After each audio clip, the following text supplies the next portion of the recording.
विषय अर्थात राज्यामध्ये घडणाऱ्या महिला आणि मुलींवरचं जे अत्याचाराचं सत्र आहे जे आजही कुठं थांबताना दिसत नाही आणि त्यामुळेच रोजच्या महिला अत्याचाराच्या घटना बघता कोरोनाची तिसऱ्या लाटेऐवजी महाराष्ट्रातील महिला आणि मुलींवरती महिलांच्या अत्याचाराची तिसरी लाट येते की काय अशा पद्धतीची स्थिती आज राज्याची आहे। आणि असं असताना ज्या वारंवार घटना होत आहेत त्याकडे सरकारचं लक्ष वेधण्यासाठी विशेष अधिवेशन बोलवावं अशी मागणी भारतीय जनता पार्टीकडनं तसंच विविध संघटनांकडनं हे राज्याचे महामहिम राज्यपाल यांच्याकडे करण्यात आली होती। त्याच्यावरचं आलेलं मुख्यमंत्र्यांचं हे पत्र म्हणजे महाराष्ट्राचं दुर्दैव आहे असं म्हटलं तर ते चुकीचं ठरणार नाही। राज्यातली एक महिला म्हणून एक स्त्री म्हणून मी अत्यंत व्यथित आहे। जर आपण हे पत्र वाचलं तर तुमच्या लक्षात येईल की या पत्रामध्ये काय लिहिलंय। हे कुठल्या राज्याच्या मुख्यमंत्र्याचं पत्र वाटतच नाही।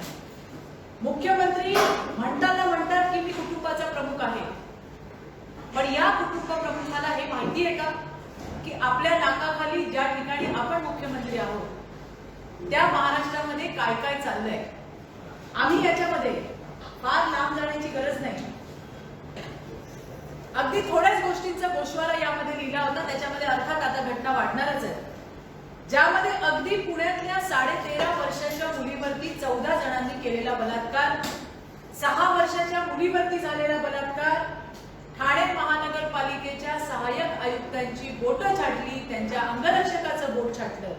एवढंच नाही तर पुणे जिल्ह्याच्या हवेली तालुक्यातल्या कदमबाग वस्तीमध्ये महिला सरपंचावर राष्ट्रवादीच्या कार्यकर्त्याने तिच्यावरती केलेला हल्ला, तिला केलेली मारहाण, पारनेरच्या तहसीलदार ज्योतिताई देवरे यांना कशा पद्धतीने त्या आमदाराचं म्हणणं आहे, स्थानिक आमदाराचं, त्या भ्रष्ट आहेत, त्यांच्यावरती अनेक आरोप आहेत, पण त्यांच्यावरती काहीही आरोप असले तरी राष्ट्रवादीच्या आमदाराला हा अधिकार दिलेला आहे का पारनेरच्या निलेश लंकेला?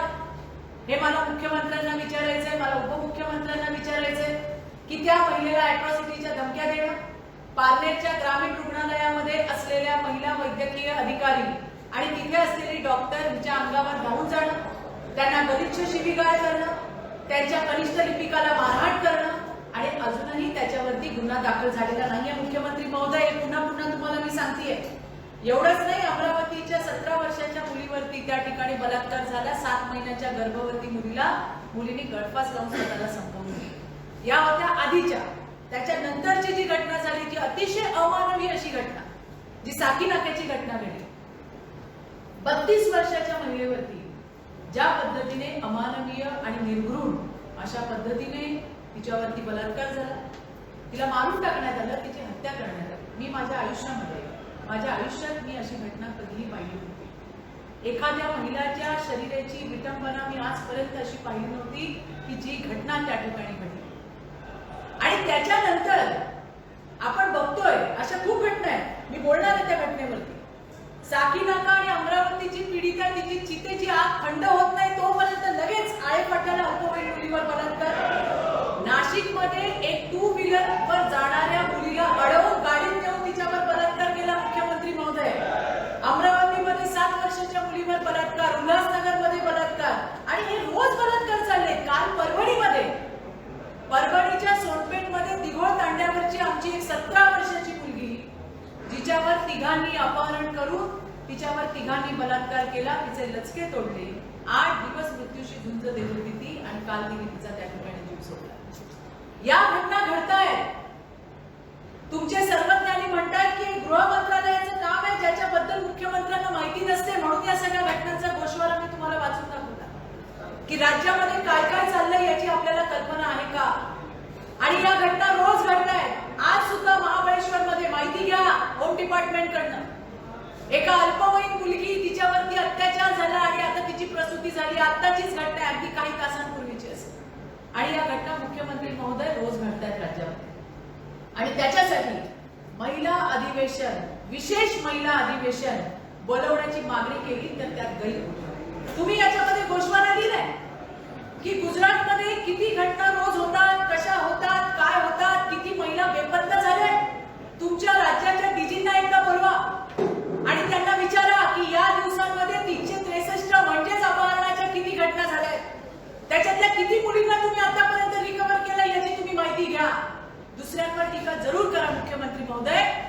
तुम्ही राज्याचे प्रमुख आहात, तुम्ही कुटुंबाचे प्रमुख आहात. तुम्ही याच्यामध्ये लिहिलंय, याच्यातली शेवटची ओळ ही फार महत्वाची आहे. आपण लिहिले स्वराज्यातील तसेच शत्रूंच्या स्त्रियांचाही छत्रपती शिवरायांनी योग्य तो आदर ठेवला आणि त्यांना सन्मानाने वागवलं. त्याचबरोबर स्त्रियांवर अन्याय अत्याचार करणाऱ्यांची कधीच गाय केली गेली नाही. मुख्यमंत्री महोदय, संजय राठोडवर एफआयआर नाही हो, अजून एफआयआर नाही. या पत्राचा दाखला देत तुम्हाला सांगतेय.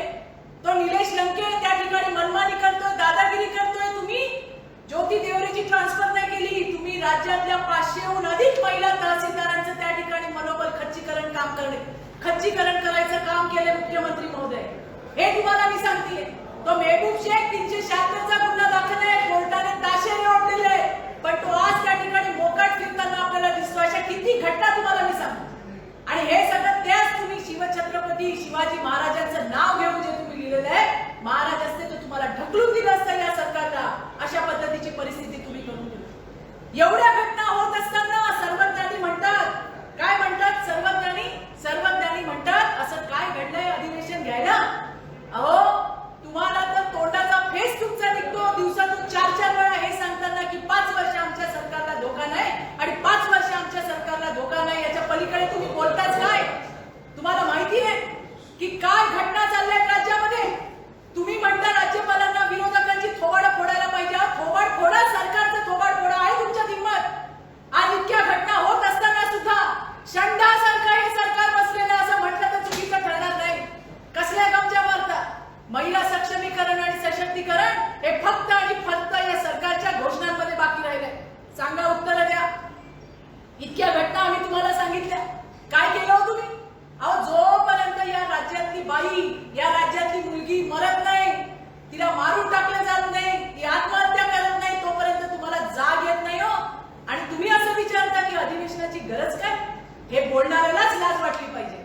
मला आज तुम्हाला हे सांगायचं की ज्या गोष्टींचा इथं गोषवारा दिला गेला, यामध्ये सगळ्यात पहिल्यांदा तर साकीनाकाची घटना, अतिशय निर्घृण आणि अमानवीय अशा पद्धतीने त्या महिलेचा अंत झाला. मी आजही याच्यावरती ठाम आहे की हे एका माणसाचं काम असू शकत नाही. आज आम्ही गृहमंत्र्यांची भेट घेतली आणि त्यांना सुद्धा आम्ही हेच सांगितलं की हे एका नराधमाचं काम असू शकत नाही. याच्यामध्ये एकपेक्षा अधिक लोक इन्व्हॉल्व असले पाहिजे आणि त्याची त्या ठिकाणी पोलिसांनी, तपास यंत्रणा त्या ठिकाणी आणखी मजबूत करायला पाहिजे. ताबडतोब एक बाई मेली राज्यातली आणि मग सरकार खडबडून जागा झालं आणि मग सगळे पोलीस आले, मग सगळे अधिकारी आले आणि मग त्यांचं मंथन झालं. मुंबई पोलिसांनी तात्काळ 11 पॉइंटचे मुद्दे बनवले. काय असायला हवं मुंबईमध्ये आणि आम्ही काय कटिबद्ध आहोत, ती सुद्धा जनतेच्या डोळ्यातली धूळफेक आहे. नागराळे साहेब, मला तुम्हाला सांगायचंय, ज्या रेल्वे पोलिसांची मदत घेऊन तुम्ही त्या ठिकाणी आम्ही आता आणखी महिलांसाठी बंदोबस्त वाढवणार म्हणून सांगताय, त्या जीआरपीची स्वतःची स्ट्रेंथ फक्त 3,800. 3,800 हे त्यांच्याकडे मनुष्यबळ आहे, जे कमी आहे. स्वतः जीआरपी कमिशनरनी किमान 8 ते 10 वेळा महाराष्ट्राच्या पोलीस महासंचालकांना, मुंबईच्या पोलीस कमिशनरना, गृहमंत्र्यांना पत्र दिलेली आहेत, ज्याच्यावर आता या क्षणापर्यंत कुठली कारवाई नाही. गृहमंत्री म्हणतात, चित्राताई आम्ही 2,000 अलॉट केले. त्यांना म्हटलं नक्की केले गृहमंत्री महोदय, पण ते फक्त पेपरवरती आहे, ते प्रत्यक्षात नाही. अजून काही मरायला पाहिजे, अजून काही बायकांचे मुर्दे पडले पाहिजे, तेव्हा हे सरकार जागं होईल, असं सध्या या सरकारमध्ये चाललंय. आणि त्याच्यामुळे मुंबई पोलिसांची ही प्रेस नोट किंवा हे सर्क्युलर म्हणजे मुंबईतल्या जनतेच्या डोळ्याच्या समोर डोळ्यात केलेली धूळफेक आहे. सांगावं नगराळे, सांगावं गृहमंत्र्यांनी, सांगावं पोलीस महासंचालकांनी की रेल्वे पोलिसांनी मागणी करत असलेल्या होमगार्ड्सची आपण पूर्तता केली आहे का? आणि केली असेल तर ते होमगार्ड्स का दिसत नाही आम्हालाही आणि जीआरपीच्या कमिशनरला? दुसरी गोष्ट, ज्या काही गोष्टींचा उहापोह मुख्यमंत्र्यांनी फार गुजरातची आकडेवारी दिलेली, मला त्यांना सांगायचं, अहो महिला अत्याचाराला आणि मुलींच्या अत्याचाराला वेगवेगळ्या प्रदेशामध्ये वाटणारे तुम्ही कोण? कोणी अधिकार दिला तुम्हाला? महिला आणि मुलींवरचे अत्याचार हा राजकारणाचा विषय असू शकत नाही, पण तुम्ही त्याच्यामध्ये राजकारण केलं. तुम्ही आकडेवारी देताय, तुम्ही काही स्पर्धा लावली आहे की कुठल्या राज्यामध्ये जास्त महिलांचा बळी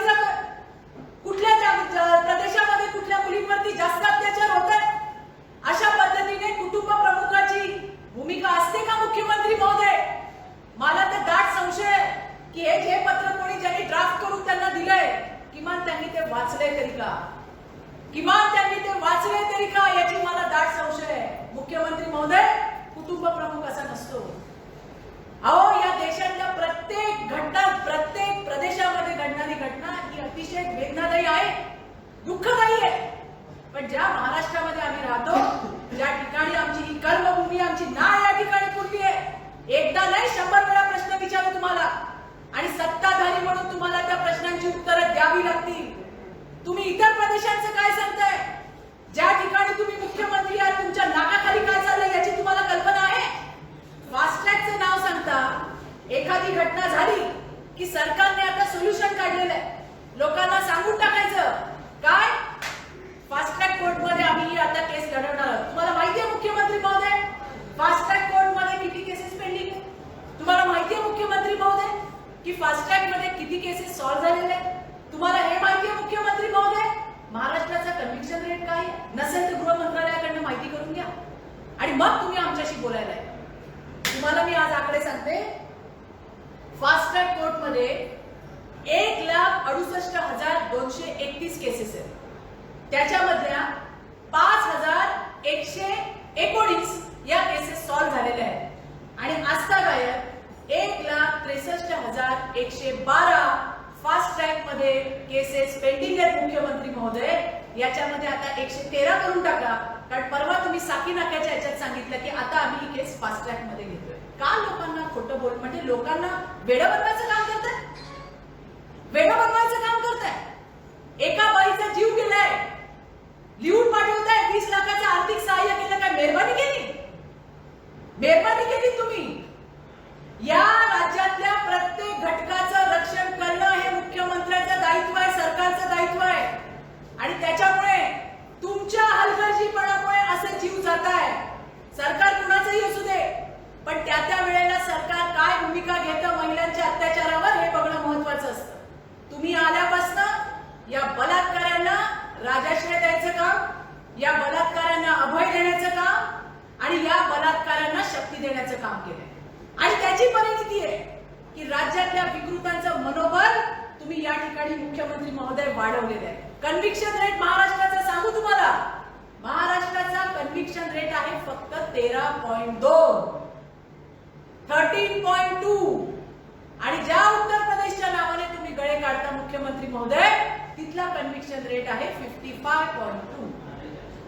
इथं मला तुलना करायची नाहीये, कुठेही असू दे, वाईटच. पण ज्या पद्धतीने तुम्ही इथे इतर राज्यांचा जो गोषवारा त्या ठिकाणी मांडलाय, त्यामुळे मला तुम्हाला या सगळ्याची आकडेवारी सांगावी लागते. आणखी मुख्यमंत्री महोदय तुम्हाला मला हेही सांगायचंय, एनसीआरबीचा जो रिपोर्ट आलाय त्या पहिल्या टॉप 5 मध्ये महाराष्ट्र आहे आणि ते सुद्धा आपल्याच कार्यकाळात झालंय, हेही मला तुम्हाला आठवण करून द्यायची आहे.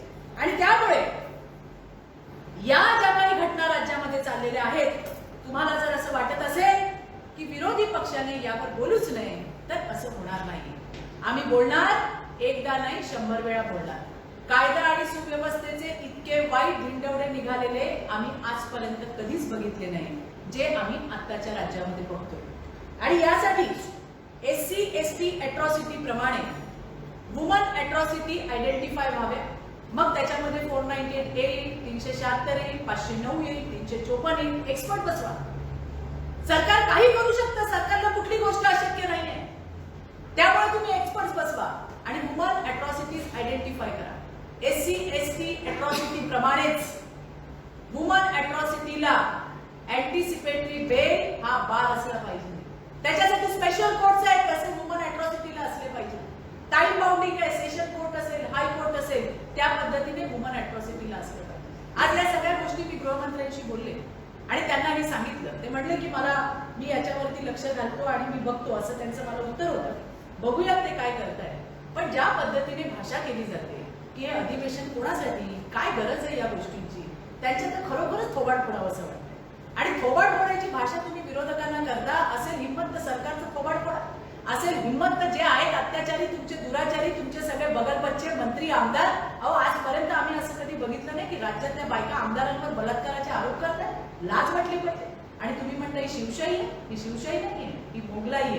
आणि असं म्हटलं तर ते अजिबात चुकीचं ठरणार नाही, अजिबात चुकीचं ठरणार नाही. आणि म्हणूनच काल या मुख्यमंत्र्यांच्या पत्राचं सुद्धा आम्ही मंत्रालयाच्या गेटसमोर दहन केलं. हा आजचा विषय होता. या संदर्भामध्ये आपल्याला जर काही प्रश्न असतील तर आपण विचारू शकतो.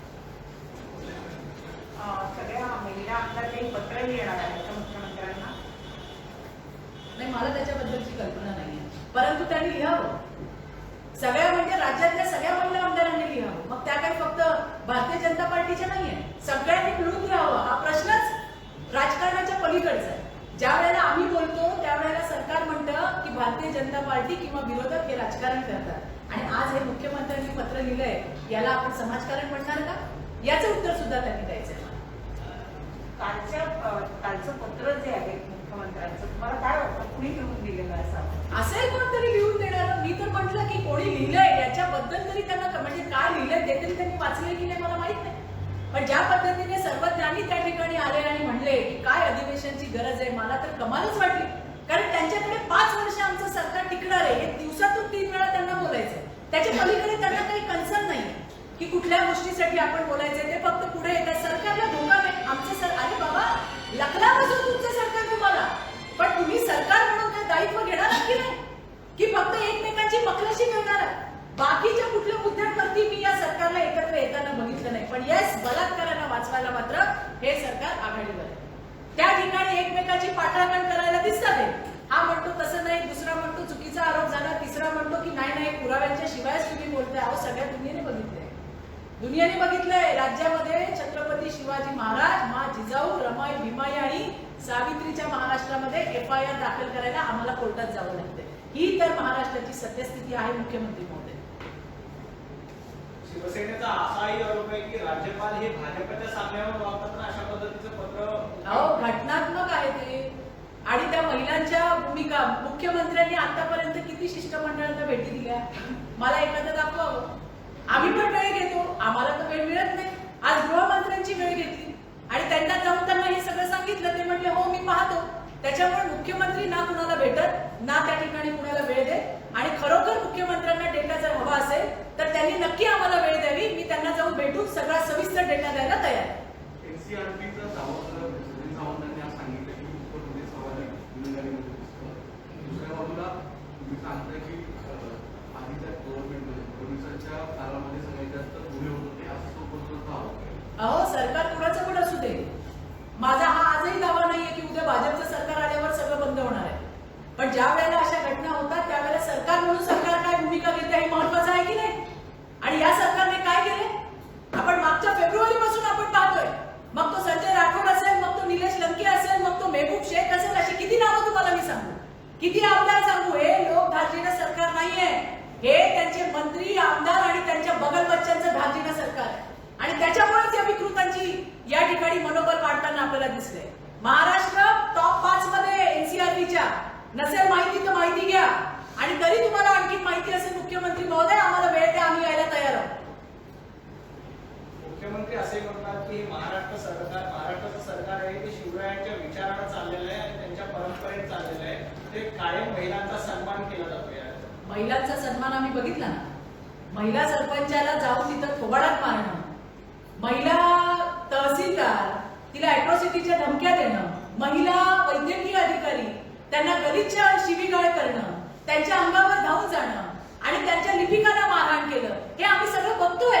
त्या महिला आपल्या बिचाऱ्या कर्तव्यावरती होत्या, त्यांची बोटं छाटली.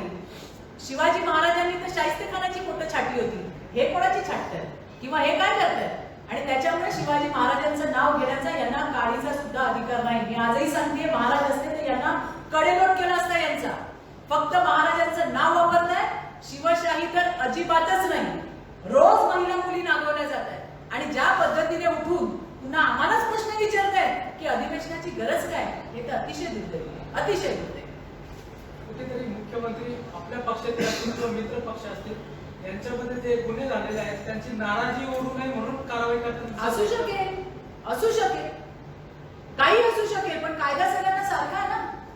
कायदा सगळ्यांना सारखा आहे. सगळा पोलीस फौज फाटा अशा पद्धतीने या सत्ताधाऱ्यांच्या दावणीला बांधण्यासारखं फिरतं आणि त्याच्यामुळेच गुन्हे दाखल होत नाहीये. तुम्ही बघा अवस्था काय राज्यामध्ये. किती तुम्हाला सांगू, रोजचे फोन आहेत, रोजचे फोन आहेत, FIRs होत नाही.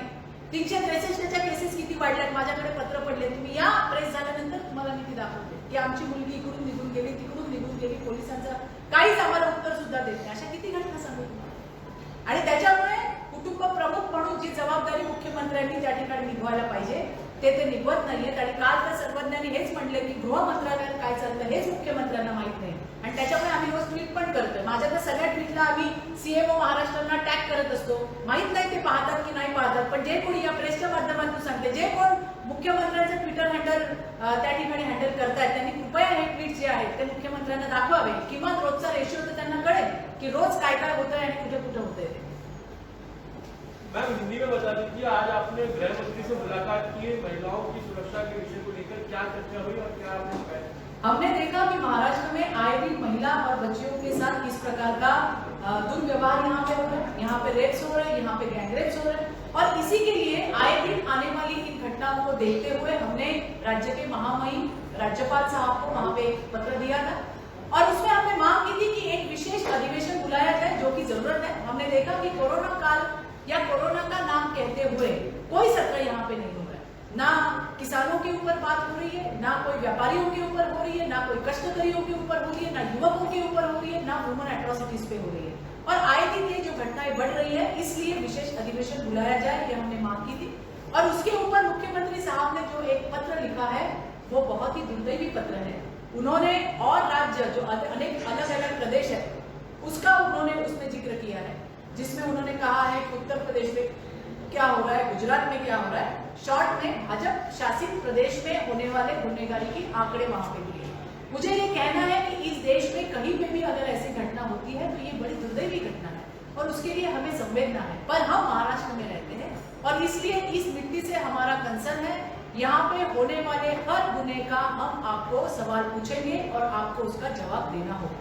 जिस प्रकार की घटना हुई साकीनाका में, हमने देखा कि बहुत ही अमानवीय घटना हुई, जिसमें हमें दिल्ली के निर्भया की हत्या जिस प्रकार हुई थी उसी प्रकार का एक सिमिलैरिटी इस केस में भी हमें दिखी. जब तक कोई लड़की, कोई महिला मरती नहीं है या उसे मार दिया नहीं जाता, तब तक महाराष्ट्र सरकार जागती नहीं है या हरकत में नहीं आती.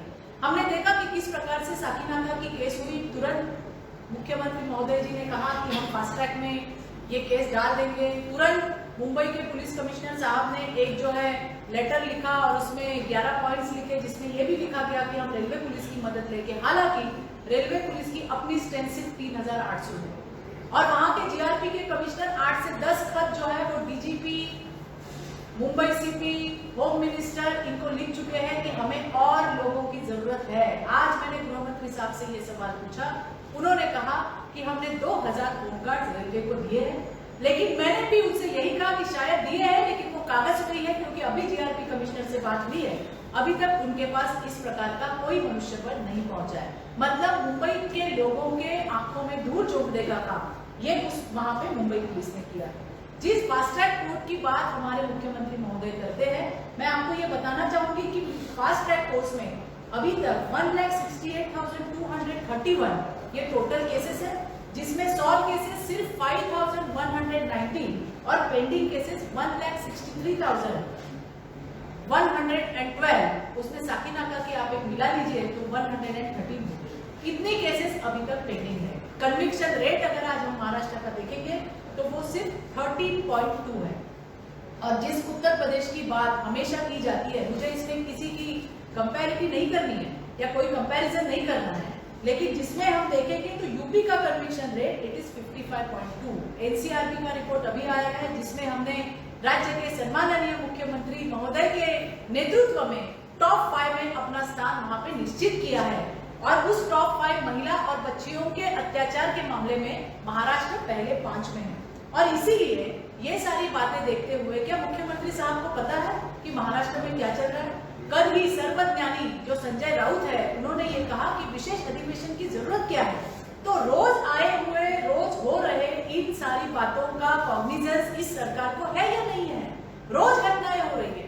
शक्ति कायदा की बात हुई थी, वो आज तक प्रलंबित है. महिला आयोग को आज तक अध्यक्ष नहीं दिया गया. अभी हमें ये बात समझ में आई कि ये क्यों नहीं दिया गया, क्योंकि महिला और बच्चियों के मामले में ये सरकार बिल्कुल भी सीरियस नहीं है.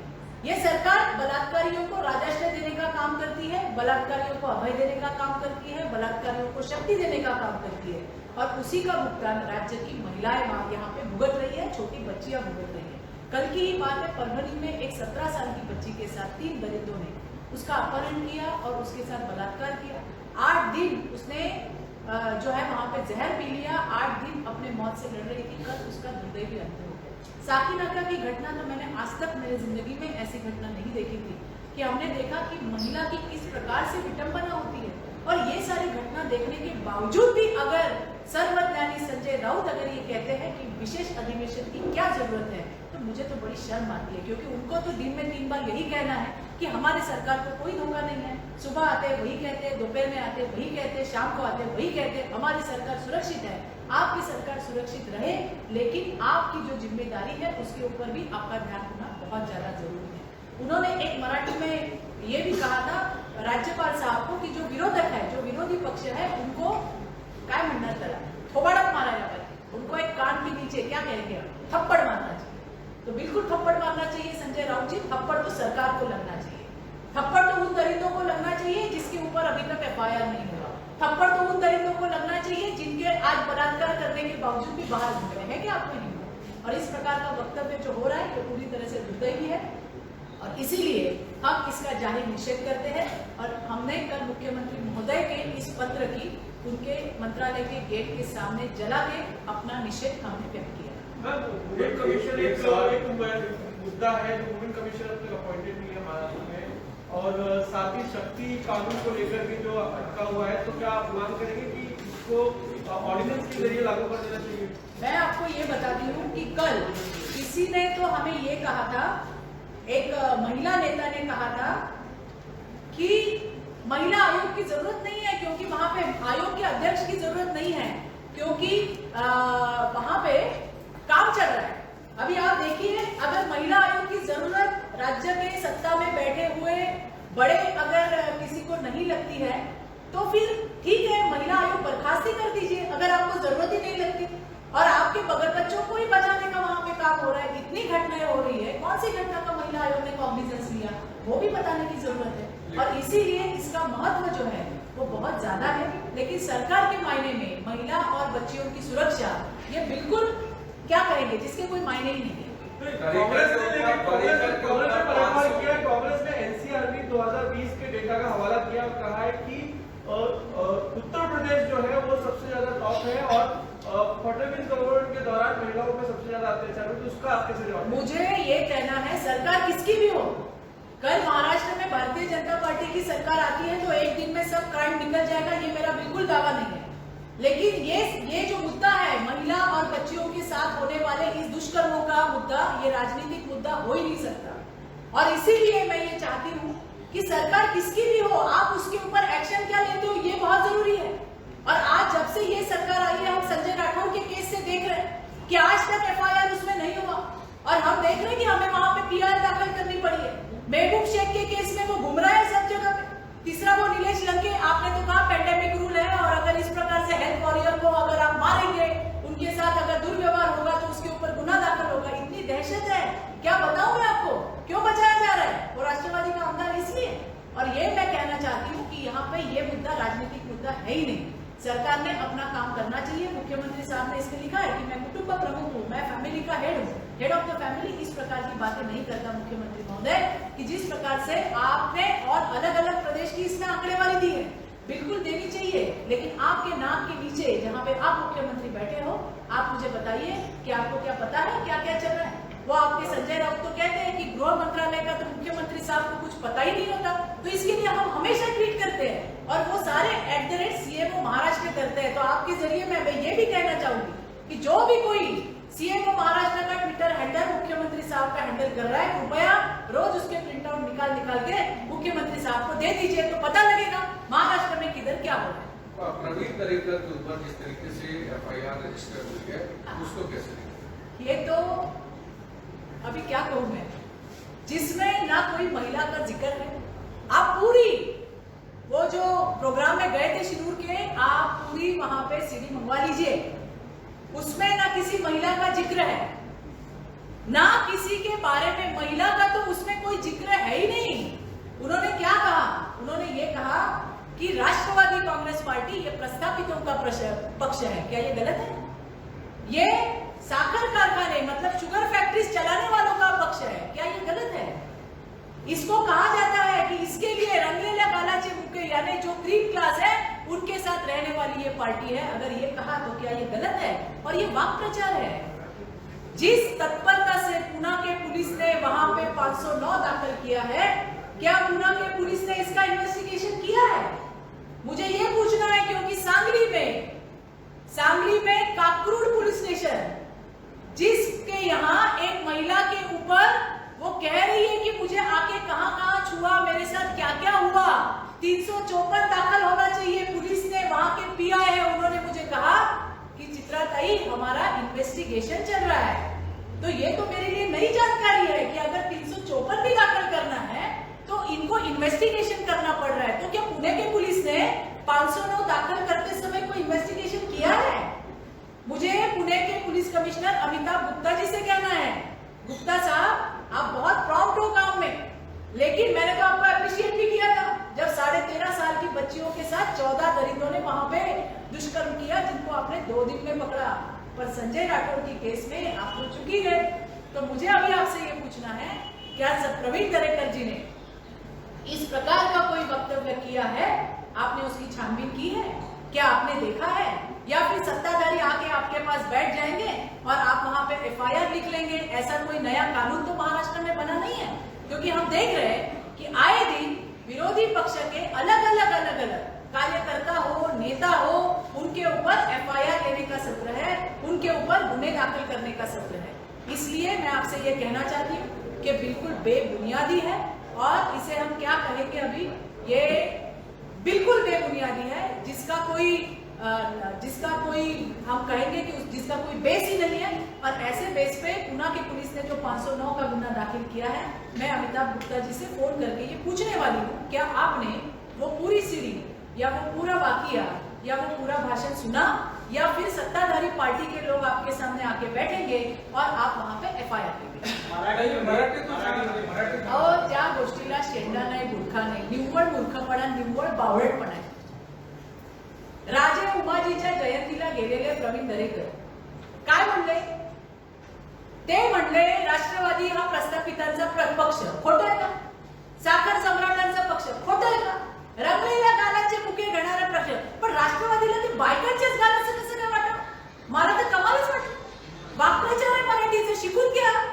पुणेकरांना जास्त मराठी चांगली येते मुंबईवाल्यांपेक्षा, आणि त्याच्यामुळे आणि पोलीस पण मला कमाल वाटली। अहो गुप्ता साहेब, तुम्ही ती सीडी ऐकली का? ते भाषण ऐकलं का? नसेल तर मी पाठवते तुम्हाला। काय बोलले दरेकर? कुठल्या बाईचा ब सुद्धा संदर्भ नाही, आणि सुरेखा ताईंचा तर नाहीच नाही। त्यांना तर शुभेच्छा आहेत आमच्या मनापासून, नवीन एका क्षेत्रामध्ये ते आले आहेत आणि त्यांना मनापासूनच्या शुभेच्छा आहेत। पण कुठेतरी ओढून ताणून कोणाला तरी त्या ठिकाणी बसवायचं आणि मग म्हणायचं की दरेकर असं बोलले, आणि पुणे पोलीस पण इतके प्रॉम्प्ट, म्हणजे मला तर कौतुकच आहे की संजय राठोडची केस अजून तिथं वारा खात पडली आहे। त्याच्यासाठी आम्ही कोर्टामध्ये गेलो आणि एक 509चा गुन्हा झटकन तुम्ही दाखल करून घेतला। परवा माझ्याकडे एक केस आली, सांगली जिल्हा काकूड पोलीस स्टेशन। एक महिला सांगते की माझ्यासोबत कशा पद्धतीने माझा विनयभंग झाला, मला जे काही तिने झालं लिहून दिलं आहे। पोलीस म्हणतात आम्ही त्याचं इन्व्हेस्टिगेशन करतोय। मग पुणे पोलिसांनी दरेकरांच्या सीडीचं इन्व्हेस्टिगेशन केलंय का? भाषण ऐकलंय का? आणि त्याच्यामध्ये कुठल्या बाईचा संदर्भ आहे का? त्याच्यामध्ये बाईचा ब सुद्धा नसताना निव्वळ कोणीतरी बावळटपणा करायचा आणि पोलीस स्टेशनला जाऊन बसायचं आणि पोलिसांनी 509 दाखल करायचा, हरकत नाही, त्यालाही उत्तर देऊ आम्ही। पण कशा पद्धतीने पोलीस वेठीला आपल्या बांधून ठेवलेले आहेत सत्ताधाऱ्यांनी, हे याच्यावरनं दिसतं। इतके होतात, इतक्या घटना होतात, त्याचा कॉग्निशन्स का घेतला जात नाही? बलात्कार, सामूहिक बलात्कार याच्याकडे लक्ष नाही। पण दरेकर काय बोलले? खेचून ताणून आणलेला हा निव्वळ बावळटपणा आहे, याच्या व्यतिरिक्त काही नाही।